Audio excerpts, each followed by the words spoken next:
He was just a poor mechanic who sat at the wrong table, until he met the Emperor's paralyzed daughter. The wrench slipped. Not just slipped, it cracked against the hull panel hard enough that the sound rang through the docking bay like a gunshot, and every alien head in a 20-meter radius turned to look at the human crouched under the belly of a Vilthari courier ship. Calvin Oakes did not look up. He wiped the blood from his knuckle, tucked the wrench back into the socket, and kept turning. That was his life. Keep turning, keep fixing, keep your head down. He was 31 years old and had been maintaining other people's ships for 9 of those years on Tharax Station, which was, by most galactic standards, a place that polite travelers avoided and desperate ones called home. The docking bays smelled like coolant fluid, and something that 3 different alien species had told him was untranslatable, but that he had always privately described as wet regret. The food vendors charged double what the food was worth. The beds in the workers' quarters were slabs of foam so thin you could feel the metal frame through them on cold nights. But the work was steady.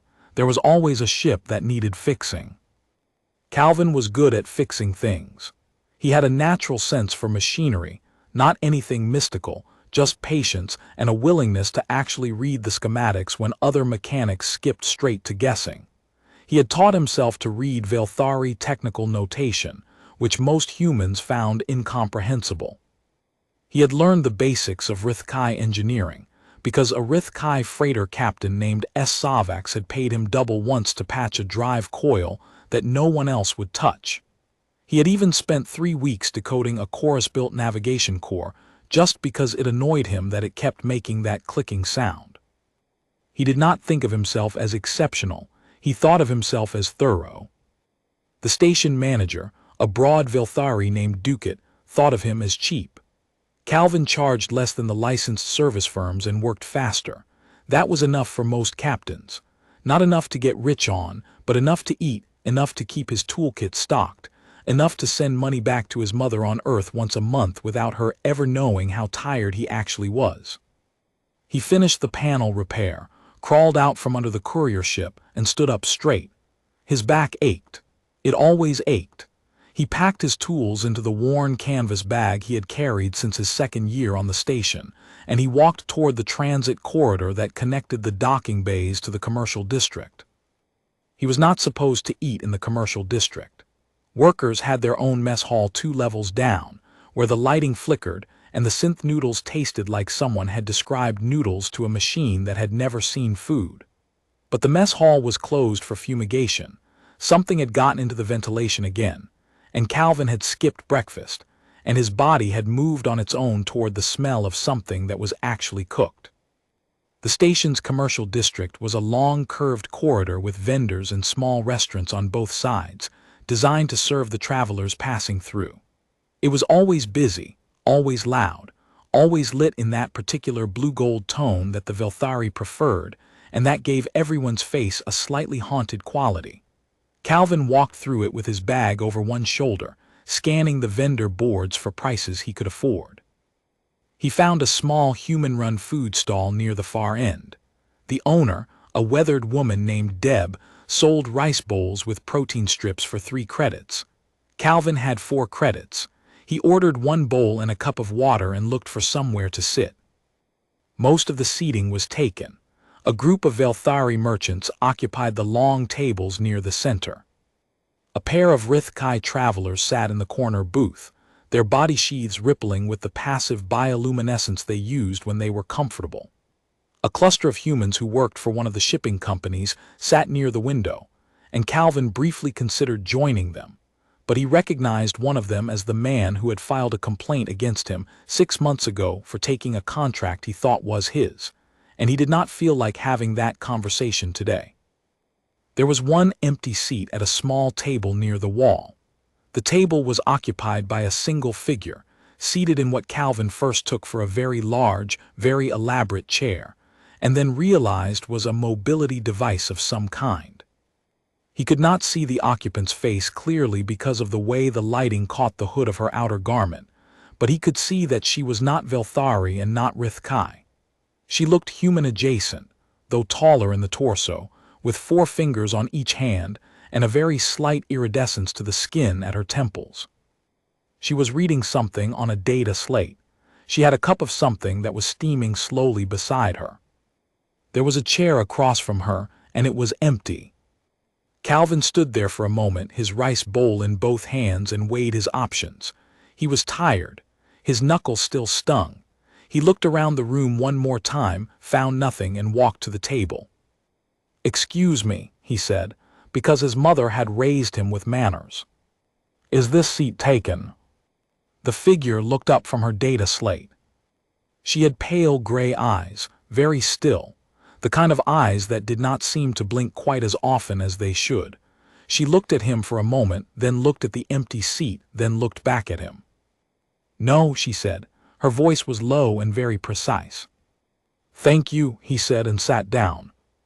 He opened his rice bowl and started eating. She went back to her data slate. Somewhere behind him, a Velthari merchant was arguing with a vendor about weight tolerances, and the sound of it filled the silence between them comfortably. After a few minutes, she said, without looking up, "Your knuckle is bleeding." He looked down. She was right. He had wrapped it with a scrap of cloth from his bag, but it had soaked through. "Yeah," he said. "Wrench slipped. You should clean it properly. Tharax Station's docking bay floors are not sterile." "I know, I'll get to it." She was quiet again. Then, "What ship were you working on?" "Velthari Courier.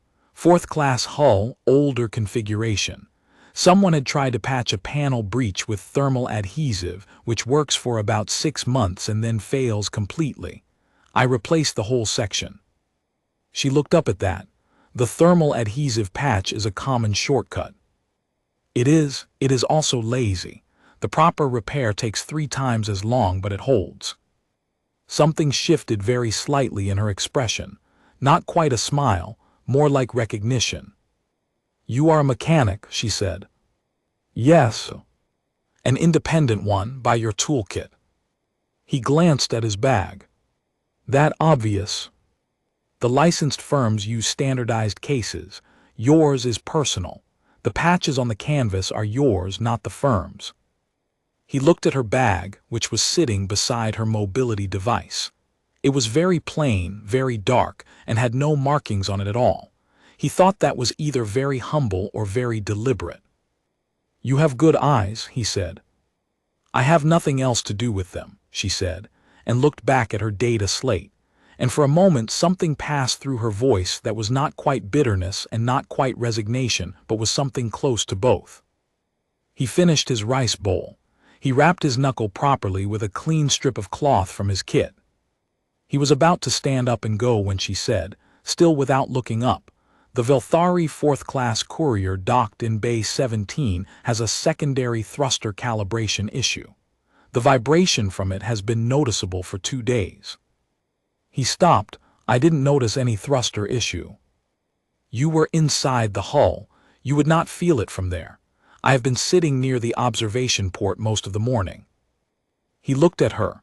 She was looking at the data slate. He thought about the 3 credits he had left, and about secondary thruster calibration, and about how Deb's rice bowls were only sold in the morning. "I don't have the contract for that," he said. "I know." She turned a page on the slate. "I am only telling you." He stood there for a moment, then sat back down, because that was interesting, and Calvin Oakes, despite everything, had always been interested in things that were interesting. How could you tell it was a calibration issue from the observation port? She set the slate down. She looked at him with those gray eyes, and for the first time she seemed to actually look at him rather than past him. "Because I am very familiar with what a correctly calibrated thruster sounds like," she said, "and that one is not." "You work in propulsion." "I did," she said, "some time ago." The way she said it closed the door on that subject entirely. He did not push it. Instead he said, "My name is Calvin."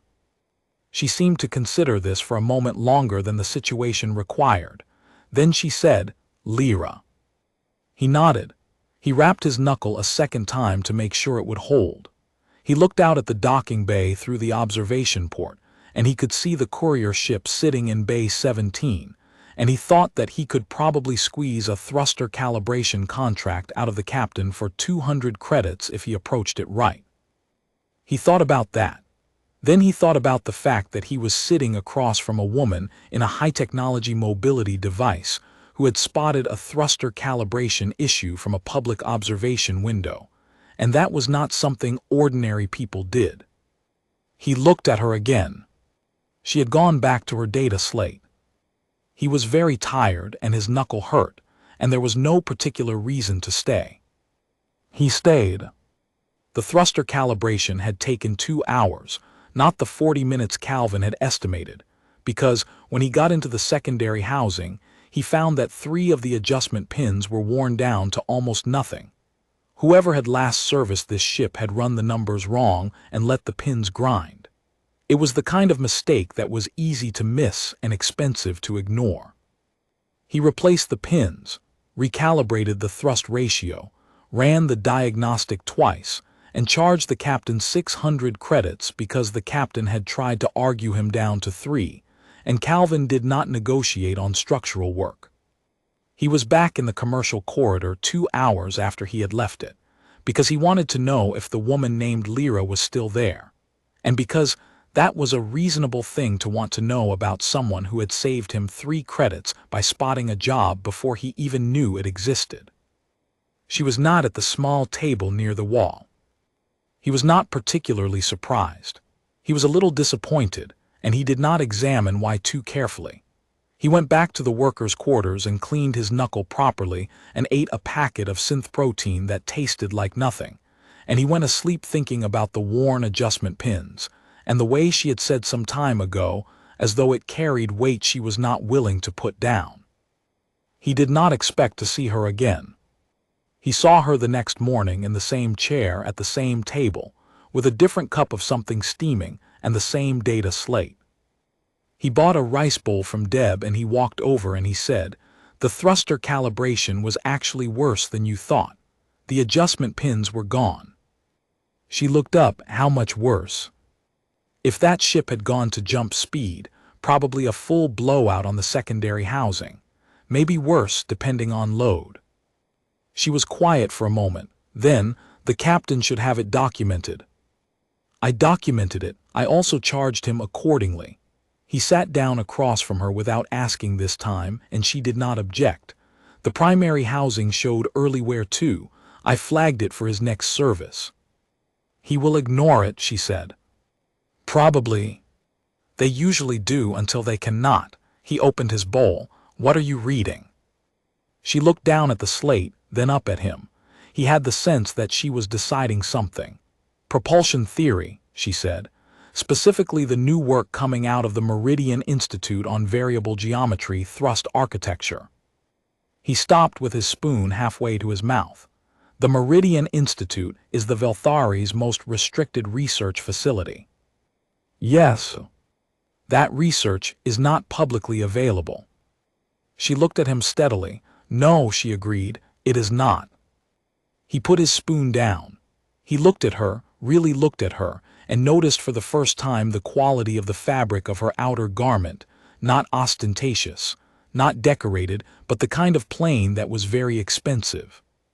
He noticed the mobility device again, and now that he was looking at it properly, he could see that it was custom-built, not a commercial model.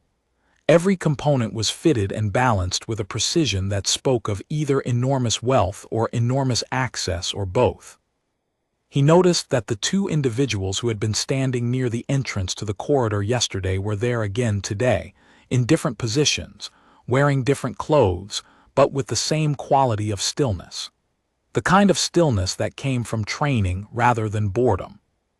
"You have guards," he said. "I have people who are concerned about my well-being," she said.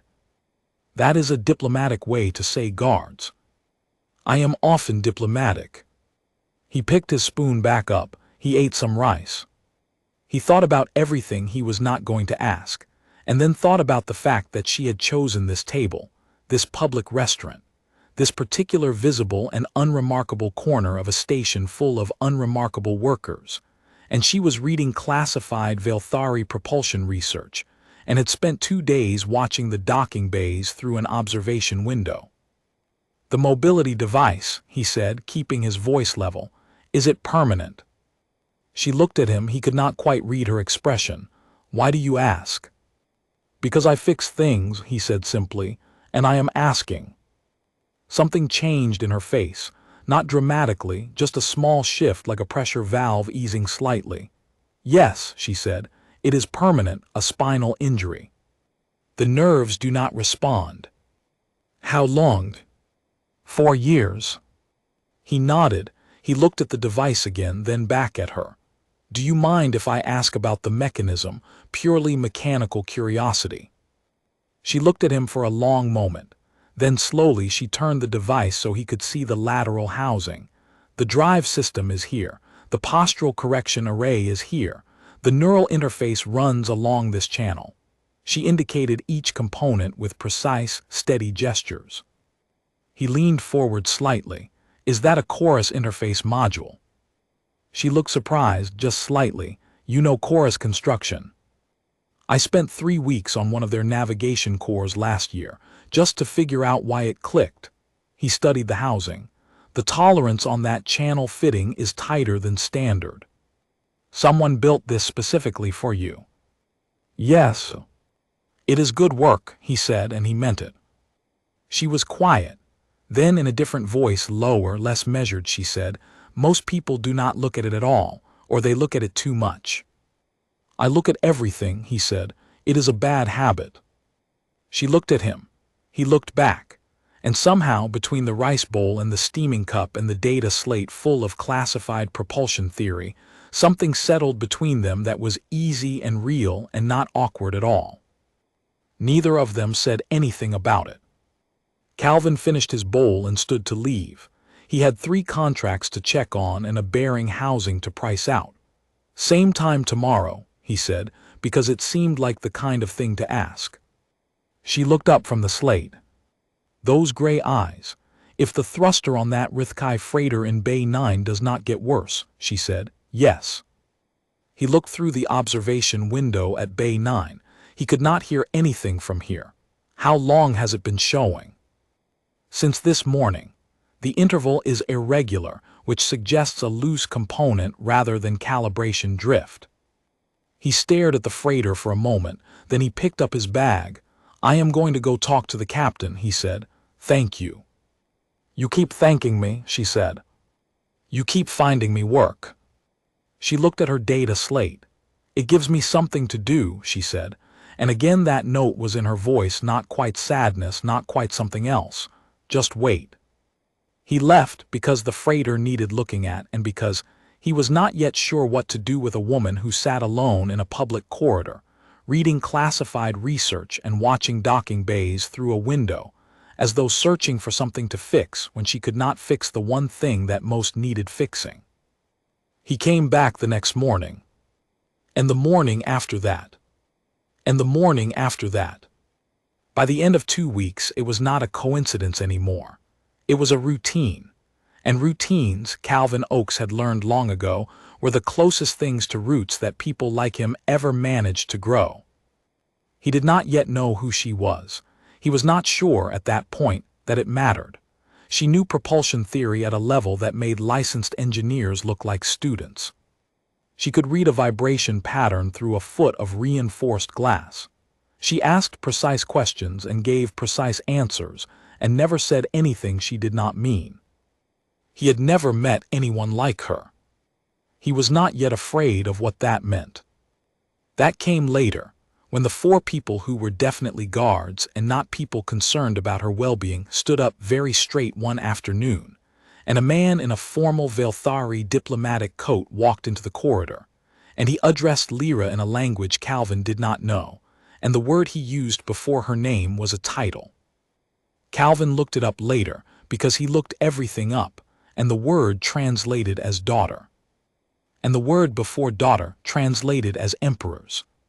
He sat with that for a long time, in the workers' quarters with the thin foam mattress and the flickering lights, his toolkit open on the floor beside him, and he thought about a woman who sat alone in a public corridor reading classified research and watching ships being fixed through a window. He thought about the weight in her voice when she talked about propulsion theory. He thought about what it meant to be very good at something, and then be told you could no longer do it. He thought about the way she had said it is permanent, 4 years, and had not looked away. He closed his toolkit, he lay down on the mattress, he stared at the ceiling. Tomorrow morning he would go back to the table. He would buy a rice bowl from Deb. He would sit down, because she had not told him who she was and he had not asked, which meant they were both choosing to meet each other as exactly who they appeared to be. And who she appeared to be was someone who could spot a thruster calibration issue through a wall, and had spent 2 weeks making sure he did not skip breakfast. That was enough, he thought. For now, that was more than enough. The morning Calvin sat down across from Lyra and said, "I want to ask you something, and I want you to tell me if it is out of line." He had been awake since 3 in the morning thinking about it.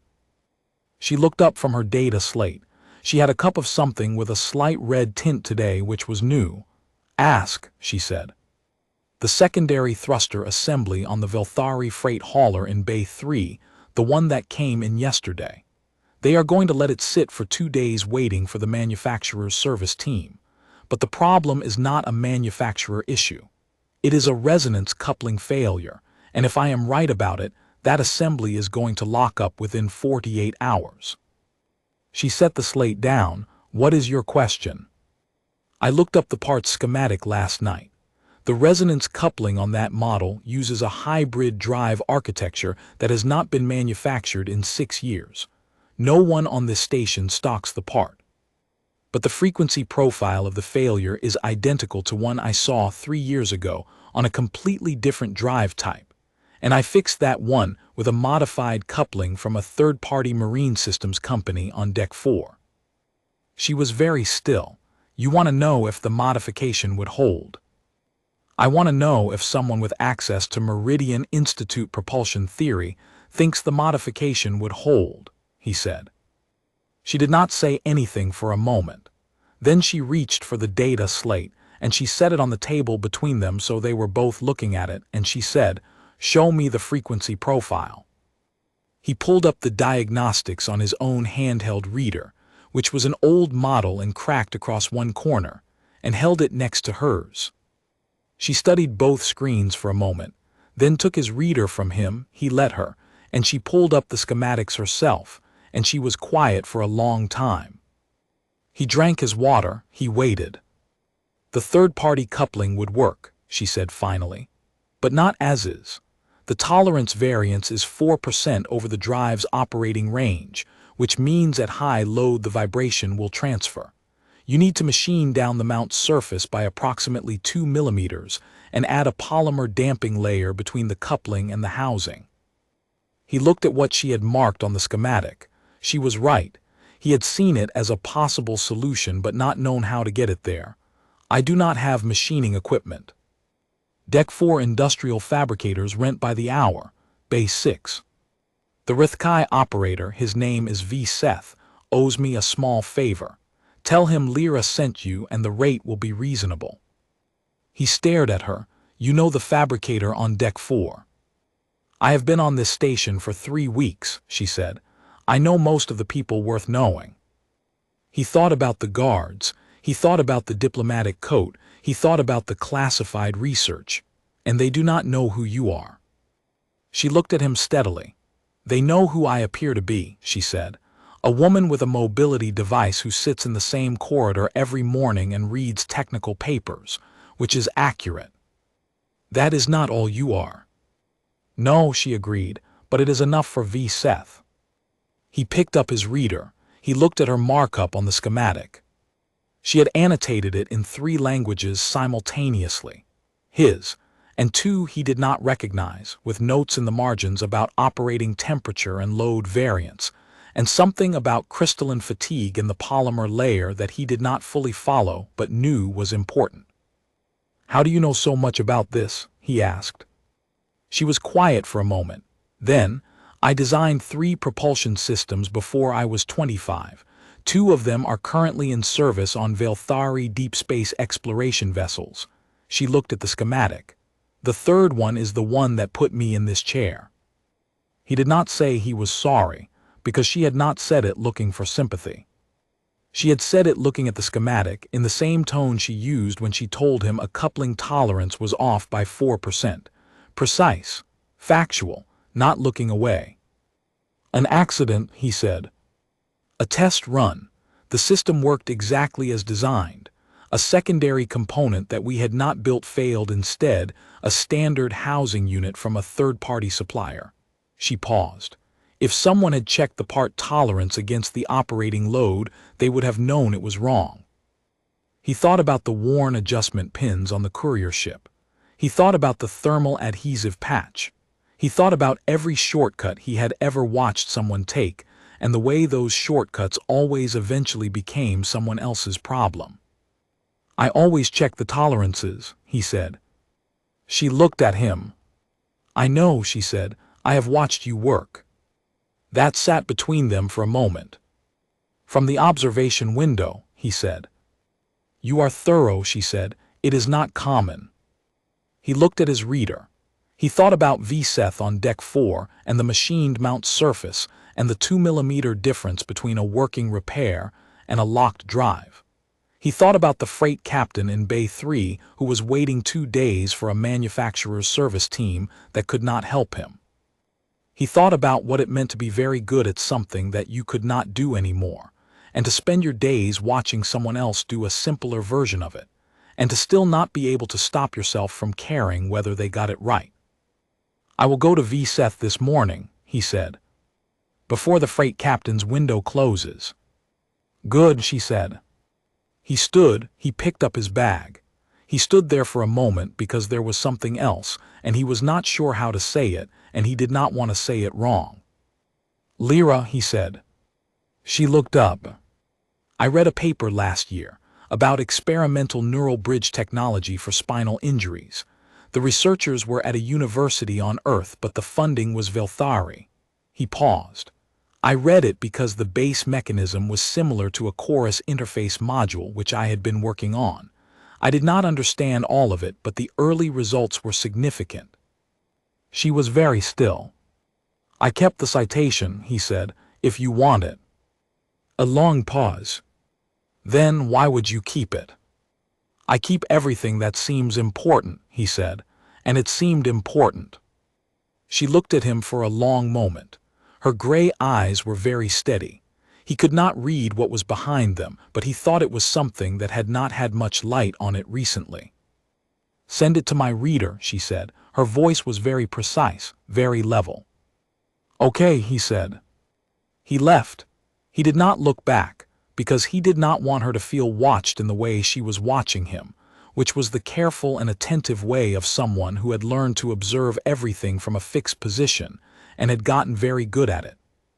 He went to Deck 4 and found VSETH, who was a compact Rithkai with bright green bioluminescence and an expression of permanent mild skepticism. He said Lyra sent him. VSETH's bioluminescence shifted toward blue, which in Rithkai physiology indicated something close to respect. The rate was very reasonable. He machined the mount surface in 2 hours. He fabricated the polymer damping layer in 40 minutes. He installed the modified coupling in the freight hauler in an hour and a half, with the captain watching the whole time looking increasingly nervous, and then increasingly relieved as the resonance profile smoothed out on the diagnostic readout. The captain paid him 900 credits and called him extraordinary. Calvin said he was just thorough and meant it. That night he sent Lyra the citation. He did not add a message. He thought the citation was enough of a message on its own. She replied at 2 in the morning with a schematic annotation. He looked at it for a moment, confused, before he realized it was a correction to something he had done on the Rithkai freighter repair 3 days ago. Not a significant error, not one that would have caused a problem, but a better approach than the one he had used. She had worked it out from his notes, which he left in the station's shared maintenance log. He looked at the annotation for a long time. Then he wrote back, "Why do you not just come to the bay and show me directly?" She took 12 minutes to respond, which he thought was longer than necessary given that she was clearly awake. Her response was, "I considered it. The floor surface in the main bays is not compatible with my drive mechanism in high congestion conditions." He looked at that. He thought about it. He thought about what it cost to write that sentence, not the content, which was factual, but the act of writing it to someone who had asked a direct question. He wrote back, "The cargo staging area in Bay 11 is lower traffic. The floor is regulation smooth. I sometimes work late there." 12 minutes again. "I am aware," she wrote. "Tomorrow night," he wrote. 7 minutes this time. "Yes," she wrote. He put his reader down and looked at the ceiling of the workers' quarters, where the light was flickering again, and the foam mattress was thin as ever. And he thought that he had not expected any of this when he sat down at a table with an empty chair 3 weeks ago, but that the unexpected things had usually been the ones that mattered. The next evening, in the cargo staging area in Bay 11, with a good smooth floor and low traffic, and the distant sounds of the docking bay filtered through 2 layers of hull, Calvin laid out a repair he was struggling with, and Lyra looked at it and told him what he was missing. He looked at what she told him. He looked at her. "I would not have seen that," he said. "You would have eventually," she said. "Maybe. It would have taken me another 3 hours." She looked at the components spread on the floor around him. She had her data slate on her lap, and she pulled up a reference image, and they bent over it together, him on the floor, her in the chair, and she walked him through the structural logic, and he asked questions that were real questions, not polite ones, and she answered them in the same way. It was the best 3 hours he had spent in years. They did not talk about guards or emperors or 4 years in a mobility device. They talked about resonance coupling and thermal fatigue and the peculiar stubbornness of Velthari third-generation drive architecture. She knew things he did not know. He had hands and access she did not have. Between the two of them, they fixed the thing in half the time either of them would have managed alone. He drove her back to the transit lift at the end of it, walking beside her chair at an easy pace, and at the door she stopped and said, without looking at him, "I find these evenings useful." He looked at her. "Me too," he said. She went through the door. He watched the door close. He stood there in the cargo bay with his toolkit and his cracked reader and 900 credits in his account and the memory of 3 hours in which he had felt, for the first time in a long time, like he was doing exactly what he was supposed to be doing. He walked back to his quarters slowly. He was not afraid yet. He was beginning to be, though. The official delegation arrived on a Thursday. Calvin was in Bay 11 when it happened.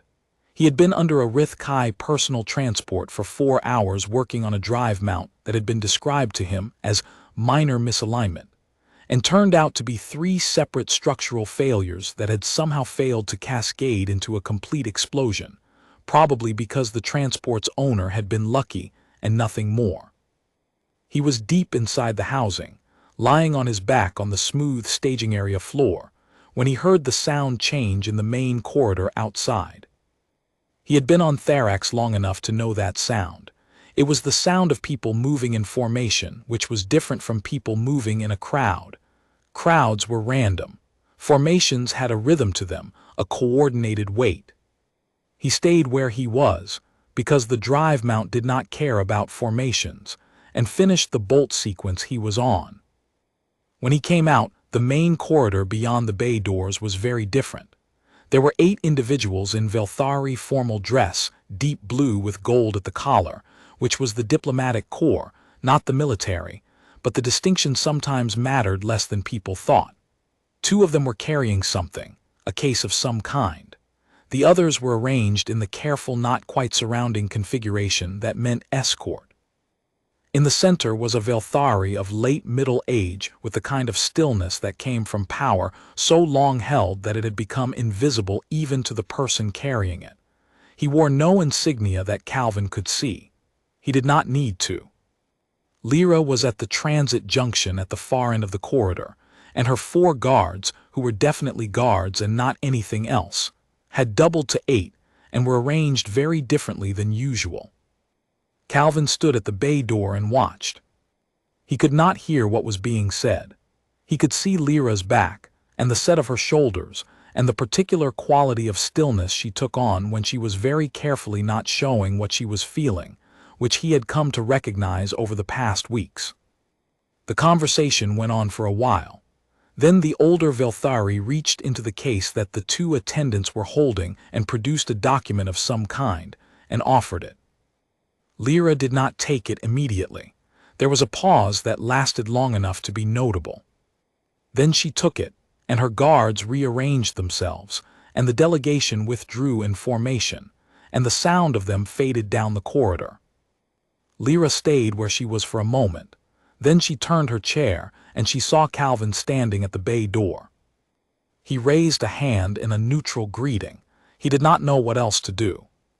She came toward him. When she was close enough that he could see her face, it was very composed and very controlled, and her eyes were doing the thing they did when she was thinking hard about something that was not simple. "You saw that," she said. "I saw a conversation," he said. "I did not hear it." She stopped beside him. She looked down at the document in her hands, then at him. "My father's diplomatic corps has located a research facility that is working on neural bridge technology, very similar to the paper you sent me. He is offering a research position, senior position, full access, Velthari and human joint project." She paused. "In exchange for returning to the capital, in exchange for returning to my official duties." He looked at her. "Is that what you want?" She was quiet for a moment. "It is what I left 4 years ago," she said. "When the accident happened, I could not." She stopped, started again. The work became very difficult to do in the official context. There were adjustments to be made and expectations to be managed, and I needed to not be Lyra the Emperor's daughter for a time, so I left. "I have been traveling for 3 weeks on Tharax Station," he said. "This was the longest I have stayed anywhere." She looked at the data slate she still had on her lap. "I kept finding interesting problems." He thought about that. He thought about a woman who had designed 3 propulsion systems before she was 25 and then watched one of them put her in a chair, and who had spent 4 years traveling and ended up in a public corridor on a mediocre station, watching ships through a window because she could not stop looking for problems to solve. "The research facility," he said, "the neural bridge work, is it real?" "My father does not use false incentives. If he says it is there, it is there." "Then it sounds like something you should go and look at." She looked at him. "You think so?" "I think you have been sitting in a viewing corridor for 3 weeks because you cannot fix the one thing you most want to fix," he said, "and someone is offering you the chance to try." She was very still. "Then, what if it does not work?" "Then it does not work," he said, "but you will know, and you are the kind of person who needs to know." A long pause. Her gray eyes were steady, and he could see something moving behind them that was complicated and real. "What about the freight hauler in Bay 3, she said. "The resonance coupling will need rechecking in 6 weeks. He looked at her for a moment. Then he understood, and something in his chest did something complicated. "I will check it in 6 weeks, he said. "It is a simple job. You taught me what to look for." She looked at the document in her hands. She looked at the data slate. She looked at him. "The Capital Research Facility is 6 months by transit," she said. "Then you have 6 months to figure out what you want to say when you get there," he said. "That is not what I was," she started, and then stopped. He waited. She looked at the bay behind him, at the half-repaired personal transport and the toolkit on the floor, and the way the staging area lights made everything look a little better than it was, and something in her face did something he had not seen before, which was close to open. "I have been watching you work for 3 weeks, she said. "I have been sending you corrections to your maintenance logs at 2 in the morning. I have been telling Vseth to give you the best rates because your work is worth more than you charge for it." She paused. I find that this has become that you have become. She stopped, she started again. I am not very good at this, she said. I know, he said, neither am I. They looked at each other. Around them the station hummed and clicked and went about its business, indifferent and eternal, smelling of coolant and wet regret. I want to contact you, she said, from the transit and from the facility. Okay, he said. About the work and other things. Okay, he said again. I will send the annotations in real time if I notice anything in your logs that needs adjusting. I expect nothing less, he said. She looked at him. Something settled in her face, not the careful, controlled composure she usually wore, but something quieter and more real. You sat down at my table, she said. You asked about my device. You sent me a research citation at 2 in the afternoon and did not say anything else, and you let that be the whole message. It was, he said. Yes, she said, it was. She looked at the document again. I am going to go. I am going to take the research position. I am going to sit in meetings for 6 months and manage expectations and be Lyra the Emperor's daughter again because that is also who I am. She paused. And I am going to look at the neural bridge work, and I am going to tell you exactly what I find, and you are going to read it even though most of it will be over your head.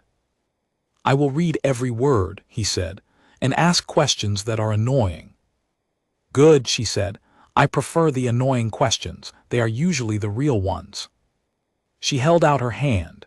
He shook it because it was the right thing to do and also because holding her hand for a moment was something he was glad to do. Her grip was very firm. She left. Her 8 guards went with her. The corridor was normal again within minutes, as though nothing had happened, as though an emperor's daughter had not just sat in a public viewing corridor for 3 weeks and found him. Calvin went back into the staging area. He picked up his wrench. He lay back down under the Rithkai personal transport and found the next bolt in the sequence. His hands did not shake. He was steady because he had been steady his whole life. It was the only thing he knew how to be. But he was smiling. The first message arrived 11 days later, at an odd hour, because the transit ship Lyra was on was in a different time zone than the station, and she had not adjusted her sleeping schedule to match. This was exactly the kind of thing Calvin would have expected of her. It was 3 schematic annotations and a note that said, "The mount tolerance on the work you filed in your log on day 9 is acceptable, but the long-term fatigue profile concerns me. Consider increasing the polymer layer thickness by 0.5 millimeter on next service. Also, I have met the research team. They are competent. 2 of them are exceptional. I will evaluate further." He read it twice. He filed the note on the mount tolerance and set a reminder. He wrote back, "Mount tolerance noted. Rithkai freighter cleared certification. VSETH asked after you. Base 7 had a coolant line failure that cost someone a lot of money because they skipped the quarterly check. How is the transit?" Her response took 6 hours because of signal lag and time zones. "The transit is long. I am working. The team lead is named Oral, and she has ideas about polymer-bonded neural interfaces that are either brilliant or catastrophically wrong, and I cannot yet tell which. The transit food is significantly worse than Deb's rice bowls. This is notable." He read that 4 times. Then he went and bought a rice bowl from Deb and ate it slowly and thought about 6 months, and the word notable, and the fact that she had remembered Deb's name. The messages continued. They were not daily because she was working and so was he, and they were not always long. But they were consistent in the way that she was consistent, precise, and real, and not bothering with things that did not need to be said. She sent him annotated research papers with her own notes in the margins, and he read every word, and his questions were annoying, and she answered them in full every time. He kept working. The station turned. Ships came in broken and left fixed. He found that he was charging more, not because he had decided to, but because Lyra had pointed out 4 months ago that his rates were below market for the quality of work he produced, and he had looked at that for a long time before concluding she was right. 2 months in, she sent him a document that was 70 pages long and classified at a level he probably should not have been able to receive, though no one said anything about it. It was her preliminary assessment of the neural bridge research. He read the whole thing. He understood maybe 60% of it. He asked 17 questions. She answered all 17, and said his third question had identified a weakness in the methodology that she was going to bring to oral. He sat with that for a while. 3 months in, the message arrived at 4 in the morning station time, which meant she was awake in the middle of her night, which meant something had happened. First trial results are in, she wrote. The polymer-bonded interface works as a signal conductor. The transfer rate is 40% lower than needed for practical application. Oral thinks it is a dead end. I disagree. The failure mode suggests the issue is not the interface itself but the calibration of the signal routing. I have a theory. It will take time to test. A pause in the message's timestamp, visible in the metadata, of about 4 minutes. Then I am not expecting a particular outcome. I am expecting to find out what the outcome is. Those are different things. He read that several times. He thought about what it had cost to write it. He thought about someone who had built 3 propulsion systems and watched one of them fail and sat in a corridor on a mediocre station for 3 weeks, looking through glass. He wrote back, I know you will find out. I know because you looked at my maintenance log at 2 in the morning and sent me a correction about a tolerance variance that would have taken me another 3 hours to notice. You do not miss things. You might not fix this one, but you will not miss it. He went asleep. He woke up to a message that said, Thank you. Now about the coupling replacement you documented in Bay 6, the part number you used is discontinued and the replacement manufacturer has a known quality variance issue. I am sending you the specification for the correct substitute. He laughed, actually laughed, alone in the workers' quarters at 6 in the morning, which was something he had not done in years. He followed the specification. The coupling held perfectly. 4 months in, she told him that she had been right about the signal routing. The interface worked. The transfer rate was within acceptable parameters. Oral had admitted she was exceptional rather than wrong, and the research team was filing for expanded funding. She told him this in 11 words. Signal routing solution confirmed. Transfer rate adequate. Next phase approved. He wrote back, I knew, 2 words. She wrote back, I know you did, 3 words. 5 months in, she wrote him something longer. It arrived in the evening, and he read it twice before he understood what she was actually saying. The team is proceeding with the human application phase. There are volunteers. The trial structure is careful. It will take time. I'm not the right candidate for early trials. My injury profile is specific enough that a general protocol would not apply. They are designing a targeted approach, and that process takes considerably longer than the standard one. She paused, visible again in the metadata. I want to be honest with you about the timeline. It is not short. It is possible it will never apply to my specific case. I have spent some time sitting with that. Another pause. I find that I am okay. This is genuinely surprising. I thought that finding the limit of the work would feel like failure. It does not. It feels like finding the real shape of the problem, which is something I prefer to know. A longer pause, 8 minutes. I think this is in part because I have other things. I want you to know that I mean that plainly and not diplomatically. He read it 4 times. He sat on his foam mattress in the flickering light of the workers' quarters with his cracked reader in his hands. He wrote back, I have been offered a contract. Long-term maintenance partnership with a shipping cooperative. They want someone based on Meridian Station, which is considerably larger and better equipped than Therax. I have been considering it for 3 weeks. I have been considering it particularly in relation to transit distance. He stopped, started again. I mean that plainly too. Her response came in an hour, which given signal lag was essentially immediate. Meridian Station is 4 transit hours from the capital facility, she wrote. I know, he wrote, I looked it up. You always look things up, she wrote. "It is a bad habit," he wrote. "No," she wrote back, "it is not." He put the reader down and looked at the ceiling and thought about a table with an empty chair, and a woman reading classified research, and the particular way she had said it is permanent, 4 years, without looking away. He thought about all the things they had not said, and all the things they had said instead, and how sometimes the things said instead were more true. He thought about what it meant to be good at fixing things, and how most of the things worth fixing were not the things you expected when you started. He accepted the contract the next morning. He packed his toolkit into the worn canvas bag with its personal patches, which were his, not any firm's.